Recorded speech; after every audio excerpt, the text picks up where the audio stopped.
বিবাহ দেৱকৰ্ম সাক্ষাৎ লক্ষ্মী নাৰায়ণ স্বৰূপ জ্ঞান কৰা হয় এটা নতুন জীৱন আৰম্ভ হৈছে কম ডাঙৰ পবিত্ৰতাৰে আগবাঢ়েনে কয় নে কইনা দৰা সেইদিনা বৰ যেতিয়া কন্যা আনিবলৈ যায় লঘোণে যায় নে হয় নহয় লঘোণে যায় নাযায় নে ঘৰতে উদৰপুৰে খাই যায় নি নাযায় নহয় বিষ্ণু স্বৰূপ জ্ঞান কৰা হয় দেৱকৰ্ম কৰিবলৈ গৈছে সেইখন গৃহত যদি আৰু বিবাহৰ নামত খোলা কথা আপোনালোকে ধৰি লওক বহুতে এইটো কথা বেয়া পাব কিন্তু বেয়া পালে উপায় নাই আমি দেৱকৰ্ম কৰিছোঁ গোটেই জীৱনটোলৈ সুখ শান্তি বিচাৰি সেৱা লৈছোঁ সেইদিনা যদি ঘৰখনত আৰু 2-3টা জীৱ মাৰি পেলাই সিজাই পেলাই মানুহক খোৱা হৈছে তেতিয়াহ'লে ক'ৰ পৰা ঈশ্বৰৰ আশীৰ্বাদ দিবলৈ আহিব বিবাহ এইটো নহয় ভোজ এটা দিয়াটো দ্বাদশত সেইকাৰণে বৰ বেয়াকৈ লিখিছে ঋষি কদৰ্মৰ উৎপত্তি ব্ৰহ্মাদেৱৰ ছাঁৰ পৰাই আৰু এইখিনি কথা প্ৰসংগৰ পৰাই আৰম্ভ হৈছে কপিল চৰিত ঋষি কদৰ্মক যেতিয়া প্ৰজাপতিয়ে সৃষ্টি ৰক্ষাৰ বাবে সন্তান উৎপত্তি অৰ্থাৎ প্ৰজা উৎপত্তিৰ দায়িত্ব প্ৰদান কৰে তেতিয়া পোনপ্ৰথমতেই ঋষি কদৰ্মই বহু কাল বছৰ ঈশ্বৰক উপাসনা কৰিছে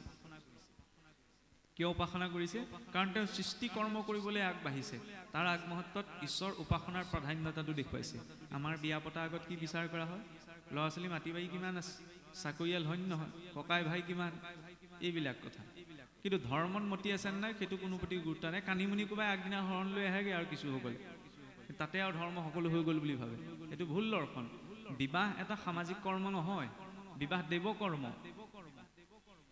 আমি যে কৈ থাকো যে বিয়াখন এইটো সামাজিক কৰ্ম সমাজক ভোজ এটা দি দিলেই হৈ গ'ল আৰু পিছত সেইটো নহয় বিবাহ দেৱকৰ্ম সাক্ষাৎ লক্ষ্মী নাৰায়ণ স্বৰূপ জ্ঞান কৰা হয় এটা নতুন জীৱন আৰম্ভ হৈছে কম ডাঙৰ পবিত্ৰতাৰে আগবাঢ়েনে কয় নে কইনা দৰা সেইদিনা বৰ যেতিয়া কন্যা আনিবলৈ যায় লঘোণে যায় নে হয় নহয় লঘোণে যায় নাযায় নে ঘৰতে উদৰপুৰে খাই যায় নি নাযায় নহয় বিষ্ণু স্বৰূপ জ্ঞান কৰা হয় দেৱকৰ্ম কৰিবলৈ গৈছে সেইখন গৃহত যদি আৰু বিবাহৰ নামত খোলা কথা আপোনালোকে ধৰি লওক বহুতে এইটো কথা বেয়া পাব কিন্তু বেয়া পালে উপায় নাই আমি দেৱকৰ্ম কৰিছোঁ গোটেই জীৱনটোলৈ সুখ শান্তি বিচাৰি সেৱা লৈছোঁ সেইদিনা যদি ঘৰখনত আৰু 2-3টা জীৱ মাৰি পেলাই সিজাই পেলাই মানুহক খোৱা হৈছে তেতিয়াহ'লে ক'ৰ পৰা ঈশ্বৰে আশীৰ্বাদ দিবলৈ আহিব বিবাহ এইটো নহয় ভোজ এটা দিয়াটো দ্বাদশত সেইকাৰণে বৰ বেয়াকৈ লিখিছে যে কলিত কেনেকৈ হ'বগৈ বিবাহ বুলি ক'লে এৰি বেদবিধি আচৰিবে পাপ ঘূৰ বাক্যে বুলিবে কমাত্ৰ এহি ভাৰ্যা মূৰ এতেকে বিবাহ হইবে নালাগে বিচাৰ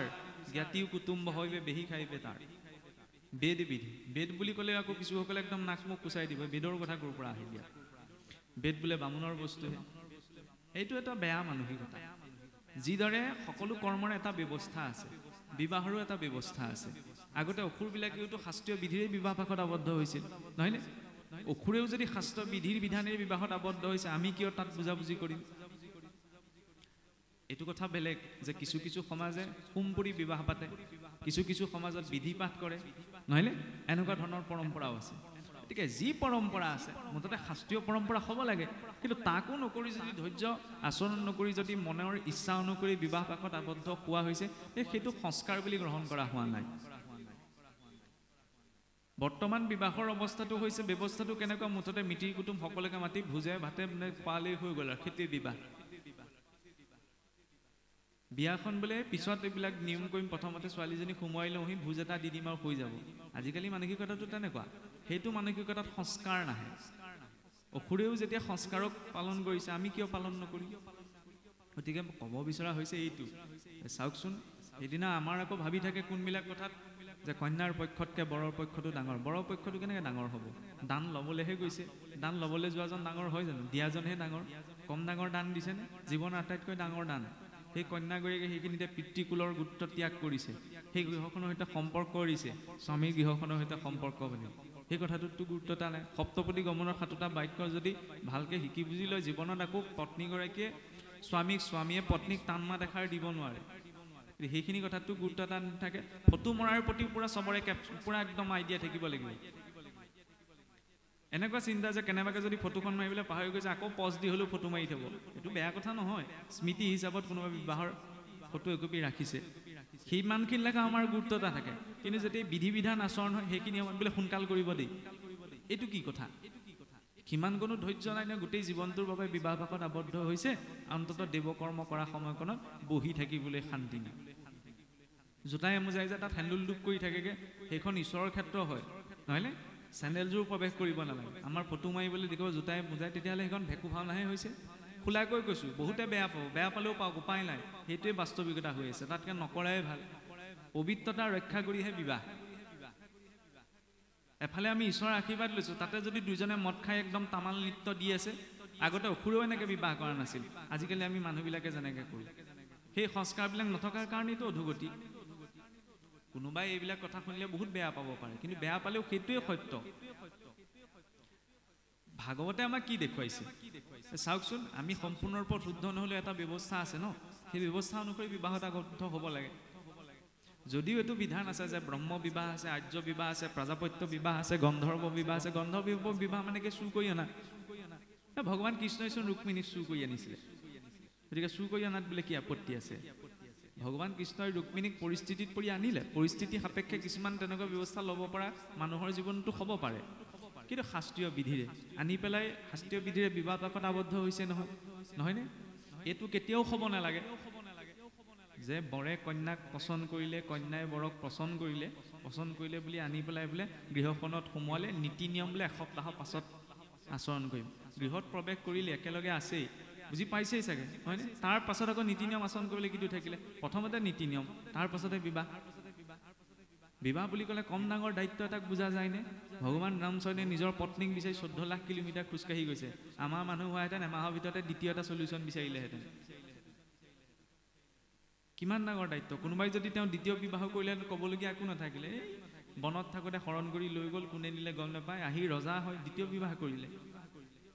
আজিকালি সম্পৰ্কৰ নামত বিশেষকৈ চাবচোন, আমাৰ কিছুসকল যুৱ প্ৰজন্মৰ নামত কুকুৰ মেকুৰীৰ নিচিনা কাৰোবাৰ কিছুমান আমাৰ হৈ থাকে। ক'বলৈ বেয়া, মই খোলাকৈ কৈছোঁ আৰু, গাৰ্লফ্ৰেণ্ড বয়ফ্ৰেণ্ড বুলি যে কয়, দুদিনমান ভাল লাগিলে কাৰণে ল'ৰা এটা ছোৱালীজনীৰ লগত বা ছোৱালীজনী ল'ৰা এটাৰ লগত দুদিনমান ভাল লাগিলে কাৰণে বেলেগৰ লগত। কাপোৰ হলোৱা কাম নহয় নহয়, কম ডাঙৰ দায়িত্বনে? মই যদি আপোনাক ঠগিছোঁ, সেইটো ঠগন মই জীৱনত নাখামনে? বিবাহ বুলি ক'লে এটা বহুত ডাঙৰ দায়িত্ব।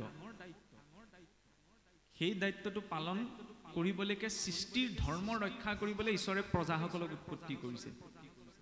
গতিকে সেই দায়িত্বটো যদি অন্তমনেৰে সকলো মনুষ্যই আমি বুজি উঠোঁ, তেতিয়াহ'লে গৃহস্থী আশ্ৰমখনত কেতিয়াও বিভিন্ন কথা লৈ বাক বিতণ্ডা, তৰ্ক বিতৰ্ক ভুলতো নহয়, কাৰণ সংসাৰ এটা অতি পবিত্ৰ দায়িত্ব পালন কৰি থকা হৈছে, নহয়নে? আৰু সেই বিবাহত আবদ্ধ হ'বলৈ যাওঁতে যেতিয়া ঈশ্বৰ আহি উপস্থিত হৈছে, তেতিয়া ঈশ্বৰে কৈছে বোলে তোমাক কেনে লক্ষণযুক্ত স্ত্ৰী লাগে তুমি কোৱা। তেতিয়া ঋষি কদৰ্মই যিকেইটা লক্ষণৰ কথা কৈছে সেইকেইটা আমাৰ বাবে গুৰুত্ব দিবলগীয়া, যে ৰূপেশু লক্ষ্মী, সমায়া ধৰিত্ৰী, কাৰ্যেশু মন্ত্ৰী, কৰণেশু দাসী, আহাৰেশু মাতা, শতকৰ্ম নাৰী, কুল ধৰ্ম জাতা। যে এই 6টা গুণ থকা এগৰাকী নাৰীৰ কথা মোক কওক। 6টা গুণ কি? ৰূপত লক্ষ্মী, লক্ষ্মী মানে দেখিবলৈ ধুনীয়া, এই কথাটোৱে কোৱা হোৱা নাই। লক্ষ্মী বুলি ক'লে আমি পোনপ্ৰথমতেই বুজো ধন ঐশ্বৰ্যৰ গৰাকী। লক্ষ্মী বুলি ক'লে নিৰহংকাৰক বুজা যায়। সমস্ত জগতৰ ঐশ্বৰ্যৰ গৰাকী হৈও দেৱী লক্ষ্মী ক'ত বহি আছে? নাৰায়ণৰ চৰণত। তেওঁৰ সন্মানত আঘাত লাগিব বুলিতো ভবা নাই। এতিয়া গোটেই বিশ্ব ব্ৰহ্মাণ্ড ঐশ্বৰ্যৰ গৰাকী মই আকৌ নাৰায়ণৰ ভৰিত ধৰি পেলাই গ'লে বহি থাকিম, মোক সন্মানত আঘাত লাগিব, সেই অহংকাৰত বহা নাই, নিৰহংকাৰ ভাৱত বহিছে। গতিকে নাৰীগৰাকীক নিৰহংকাৰী বুলি কোৱা হৈছে। অহংকাৰৰ অটো নাই নাৰীৰ ভিতৰত। ৰূপেশু লক্ষ্মী, ক্ষমায়া ধৰিত্ৰী, ক্ষমাৰ সময়ত তেওঁ ধৰণীৰ দৰে। যিদৰে এই বসুমতীতে আমি থু খেকা মলমূত্ৰ সকলো পেলাইছোঁ, কিন্তু এই বসুমতী আমাক মাতৃবত পালন কৰি আছে। সেইবাবে ৰাতিপুৱা শুই উঠিতো বসুমতীকো প্ৰণাম কৰা হয়। কিছুসকলে এইটো এতিয়া কৈ দিব এইটো বোলে আনদেৱী সেৱা। এইটো আনদেৱী সেৱা নহয়, বিষ্ণুৰ পত্নী হৈছে বসুমতী। গতিকে বিষ্ণু পত্নী আমাৰ 5গৰাকী মাতৃ হৈছে, নিজ মাতৃ, বসুমতী, গুৰু পত্নী বা মাতৃ, গো মাতৃ আৰু বেদ মাতৃ। এই 5গৰাকীৰ মাতৃ স্নেহ আমি পাইছোঁ। গতিকে মাতৃৰ প্ৰতি সন্মান জনোৱাটো পুত্ৰৰ দায়িত্ব। তাৰ বিষয়ে শাস্ত্ৰৰ মত লোৱাৰ প্ৰয়োজন নাই, সেইটো সাধাৰণ মানুহে ঢুকি পোৱা কথা। গতিকে বসুমতীও আমাক পালন কৰি আছে। গতিকে সেই ক্ষমাৰ সময়ত বসুমতীৰ নিচিনা বুলি কৈছে যে ঘৰখনৰ কোনো অপৰাধ আইগৰাকীয়ে অপৰাধ বুলি গ্ৰহণ নকৰে। কোনোবাই কিবা এটা ক'লে ধৰি নাথাকে। সমায়া ধৰিত্ৰী, কাৰ্যেশু মন্ত্ৰী, কাৰ্য কৰা সময়ত মন্ত্ৰীৰ দৰে। মন্ত্ৰীৰ কাম কি? ৰজাই ভুল সিদ্ধান্ত এটা ল'লেও মন্ত্ৰীয়ে শিকাই বুজাই দিয়ে, হয়নে? মন্ত্ৰীজনটো সেইকাৰণেই ৰজাই লাগে যাতে কিবা এটা সিদ্ধান্ত লোৱা সময়ত আলাপ আলোচনা কৰিবলৈ। পুৰুষৰ পটককৈ খংটো উঠিব পাৰে, ভুল সিদ্ধান্ত এটা ল'ব পাৰে, আইগৰাকী ধুনীয়াকৈ বুজাই দিব, তাৰপিছত যদি নুশুনে ক'বলগীয়া নাই। সেইকাৰণে কাৰ্যন মন্ত্ৰী স্বৰূপা বুলি কোৱা হৈছে। কাৰ্যেশু মন্ত্ৰী, শয়নেচু স্ত্ৰী, শয়ন বেলাহে তেওঁ স্ত্ৰী, আহাৰেচু মাতা, আহাৰ দিয়াৰ সময়ত তেওঁ মাতৃস্বৰূপা, সকলোৰে বাবে শতকৰ্মণেৰ এই 6টা গুণ যিগৰাকী নাৰী থাকিব তেওঁ সেই কুলক ঊৰ্ধ্বগামী কৰিব পাৰিব। কাম্য কৰ্ম যত মানে হবে পৰিহৰি যাৰা তজু চৰণে ভজয় নিষ্ঠ কৰি তাসম্বাক মনে জানি দিবা ভালো যায় পাছে মুখ্য দিবা প্ৰভু যদি থাকে দায়। কাম্য কৰ্ম সকলো কামনা বাসনা পৰিত্যাগ কৰি তোমাৰ চৰণত মতি থকা এগৰাকী নাৰীৰ কথা মোক কোৱা। মুখ্য যদি পিছত যদি দয়া থাকে তেতিয়া মুখ্য পাছত দিবা। এতিয়া মই সৃষ্টি কৰ্ম কৰো বুলি তেতিয়া ভগৱন্তই কৈছে স্বয়ম্ভুৱ মনুৰ কন্যা আই দেৱহূতি স্ব ইচ্ছাই মনুৱে তোমাৰ গৃহত অৰ্পণ কৰিবহি। গতিকে বিবাহ হ'লেও এনেকুৱা পুৰুষাৰ্থ হ'ব লাগে যাতে পিতৃ বাধ্য হৈ যায় সেইজন বৰক বৰণ কৰিবলৈ। জোৰ জবৰদস্তি পিতৃ মাতৃৰ ইচ্ছাৰ বিৰুদ্ধে গৈ বিবাহ পাকত আবদ্ধ হোৱাটো কেতিয়াও খোলাকৈ কৈছোঁ প্ৰেম ভাল পোৱা সমৰ্পণ হ'ব নোৱাৰে। কেলে হ'ব নোৱাৰে? প্ৰেম বুলি ক'লে আমাৰ সহজতে মনলৈ কি আহে? ল'ৰা এটাই ছোৱালী এজনীক ভাল পোৱা কথা, ছোৱালী এজনীয়ে ল'ৰা এটাক ভাল পোৱাৰ কথা। কিন্তু যি পিতৃ মাতৃয়ে জন্মৰে পৰা আজিলৈকে মোক খুৱাই বোৱাই ডাঙৰ দীঘল কৰিলে, প্ৰেম বুলি কোৱাৰ লগে লগে পিতৃ মাতৃৰ প্ৰতিছবিখন মনলৈ নাই অহা নহয়, হয় নহয়? ল'ৰা ছোৱালীক সুধি চাবচোন, প্ৰেম বুলি ক'লে ল'ৰা ছোৱালীৰ কথাই মনলৈ আহে, মাক দেউতাকৰ কথা প্ৰথমতে মনলৈ নাহে। কিয় নাহে? আমি প্ৰেম বুলি ক'লে ভাবি থাকোঁ কি ছোৱালী এজনীয়ে ল'ৰা এটাক ভাল পোৱা, ল'ৰা এটাই ছোৱালীজনীক ভাল পোৱাটোৱেই প্ৰেম। সেইটো নহয়। সেইকাৰণে কিছুসকলে দেখা যায় আজিকালি যে পিতৃ মাতৃৰ ইচ্ছাৰ বিৰুদ্ধে যে বিবাহ পাশত আবদ্ধ, এইটো বৰ বেয়া কথা। কিয় বেয়া কথা? কাৰণ আপুনি চাওক যে হিৰণ্যাক্ষয়ো যেতিয়া ইন্দ্ৰক পৰাস্ত কৰিছিলেগৈ, ইন্দ্ৰৰ বিজয়ৰ প্ৰতীক হিচাপত মুকুটটো কাঢ়ি আনোতে স্বৰ্গৰ মুকুটটো নিজে পিন্ধাহি নাই, দৈত্য আছিল যদিও আনি পেলাই নিজৰ মাতৃৰ চৰণত দিছেহি। ইমান মেনাৰ্ছ সেই দৈত্যটোৰো আছিল। আজিৰ যুগত যি ল'ৰা ছোৱালীয়ে পিতৃ মাতৃক কটু বাক্য কয়, সেইকেইটা তেতিয়াহ'লে হিৰণ্যাক্ষতকৈ ডাঙৰ দৈত্য হয় নে নহয়? অসুৰেও পিতৃ মাতৃক বেয়া সম্বোধন কৰা নাছিল। তেনেকুৱা পৰিস্থিতি যদি হৈছে তেতিয়া মানুহৰ মাজতেই অসুৰত্বৰ প্ৰভাৱ বিস্তাৰ হোৱা নাইনে? মনুষ্যত্ব দূৰৰে কথা। কিয় হৈছে? সংস্কাৰত গুৰুত্বতা নাই।